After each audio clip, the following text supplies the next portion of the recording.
como hablas un poco de español, ¿no? Hago un poco una introducción en español. Oye, lo primero, un súper placer tenerte aquí. Ya Gracias. después de trabajar un tiempo juntos, la verdad es que somos amigos al final, aparte ¿no? de profesionales en el mismo grupo.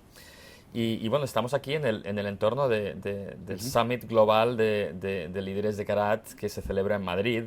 Y bueno, pues Sanjay es el Chief Strategy Officer de Carat a nivel mundial. Y una persona que conoce bien nuestro país porque estuvo viviendo aquí durante los años 80, ¿verdad? Durante los años de la movida. De la movida. Efecto. Fíjate, ¿no? Hace mucho tiempo ya.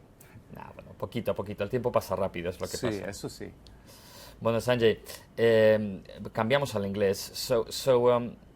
You know, we've been talking about a lot of things during the conference, but you know, your area of specialty and focus is strategy. And I wanted to ask you, what do you think is the biggest challenge actually facing marketing and marketers today? The obvious answer is data. The obvious answer is that we have more information about more people at a deeper level in real time than ever before. And I think most of the industry today is very concerned about simplification and activation. How do we make sense of data and activate it in real time? We have never had this amount of knowledge of human beings and their relationships with product and media than ever before. And that seems to be the obsession at the moment within our industry. My concern is bigger. My concern is that we could have all the data in the world, but we do not have permission to use it. And I'm not talking about legislation in terms of permission. I'm saying I am a brand. What right do I have to use data about my consumers to talk to those consumers? In order to have the right to do that, I need the trust. I need to have built a relationship with that consumer. The example I often give is that if I were told happy birthday by my mother, I would be very enchanted. If I was told happy birthday by a website that I had visited 4 times, I would think, why do you know this about me? Yeah. I don't trust you, I don't like you. And so really for me the greatest challenge today is how can a brand earn the trust necessary to leverage the data that we can now collect? And there's various levels of trust, right, depending on industry and depending on... Absolutely. Trust is a complex and a multifaceted concept. The kind of trust, I'll give you a small example here, medication. Okay? I may trust versus a hotel. For a hotel, I may trust the 25,000 people on TripAdvisor who have been to that hotel. If it comes to taking a painkiller, I don't want 25,000 consumers like me. I want a healthcare professional. So the way we leverage trust, another example I often use, Erik, is that if I'm trying to sell a watch, the words on the back, made in Switzerland, will give me a great deal of trust. But that wouldn't be true to another product, a biscuit, a coffee. So there are so many different levers for trust. It's a very complex concept, and it's very important for us within our industry to understand what are those drivers and how do I use them in media. Okay, Sanjay, and I have another question for you. So why is everyone so, you know, this is a big buzz, why is everyone so really interested in content marketing nowadays? Content marketing is huge, and it's going to be even more huge. The commentator Seth Godin said not long ago, content marketing is the only marketing. I think that's overstated, but I think we are reaching that world, and I'll tell you why. Let's just say, Erik, we're going away on holiday with our wives, and we want to find a wonderful hotel. We're going to look on TripAdvisor, and we're going to look at 50,000 people who have stayed in that hotel. Do we trust that more than we trust the brand's own advertising, the hotel's own advertising? Of course we do, because the hotel is trying to sell us something.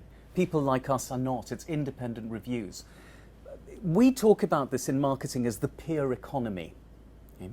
And in the context of the peer economy, I can avoid brand communications and make my decisions based on the content that people like you and me are posting to TripAdvisor. And that's very interesting. At the same time, we have the rise of ad blockers. And we thought ad blockers would be small, but in fact, it's a huge proportion of people. It's like 20% of people in the United States now are blocking advertising. So it's actually quite simple. People love content. People are blocking advertising. People trust each other. What do? Create content.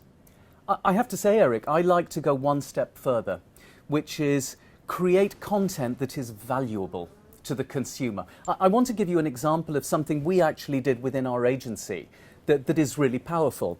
And it's a sweet story.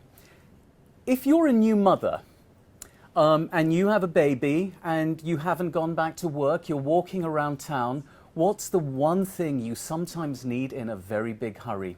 It's a toilet. Okay. True. And Procter & Gamble with Charmin were looking at how can we have a really good dialogue with young mothers.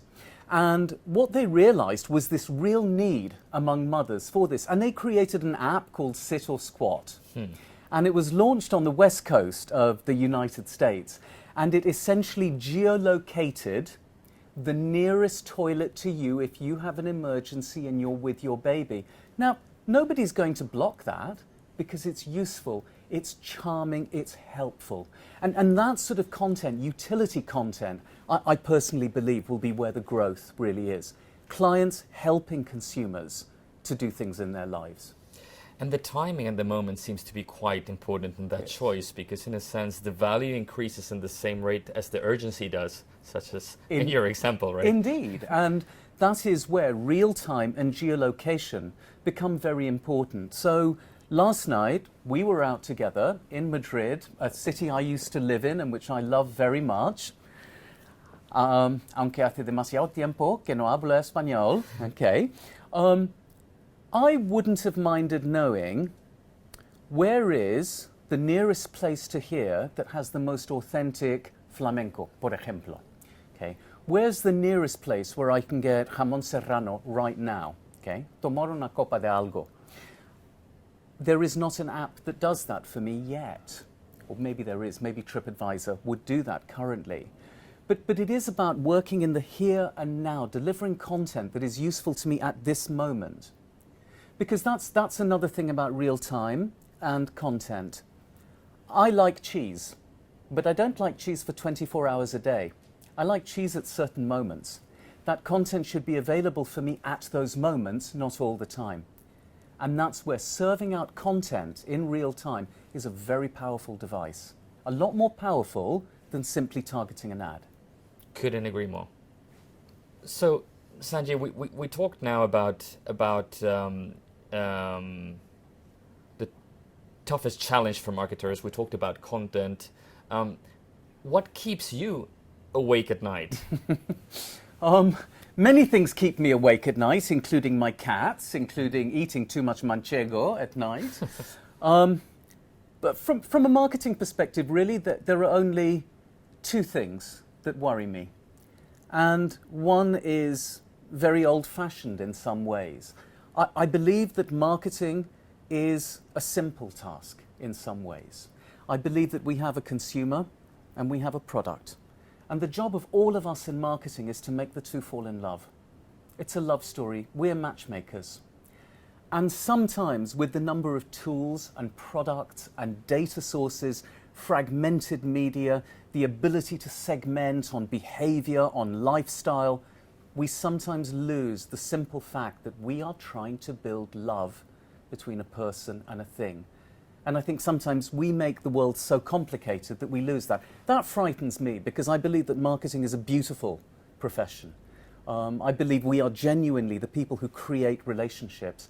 And I sometimes worry with younger marketers coming in that they've forgotten the basis of it. That's one thing that really worries me.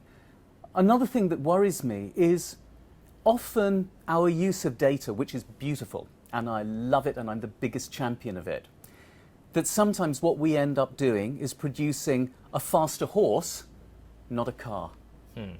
That actually data can only tell us and extrapolate on the basis of what we have done, rather than the crazy stuff that really changes the world.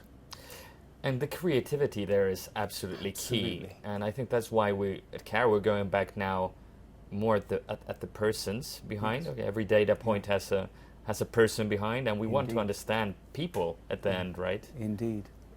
I also believe that Google told us something very exciting about 20% projects. 80% is about the stuff Google needs to keep going. 20% are these crazy things that might go nowhere. In our industry, we need to be investing in the 20s more, because those 20s are the ones which will change the world. I totally agree. So Sanjay, really interesting stuff. And just to sort of have one last key message, I think the main focus, as we are chameleons in a way, somos camaleones, ¿no? Con un ojo mirando a la hora y otro ojo mirando al futuro, que este 20% es sin duda totalmente crítico no olvidarlo. Exacto. Y muchas gracias por haberme invitado aquí. Bueno, ya lo sabes, cuando quieras, Sanjay. Volveré la semana que viene. Fantástico.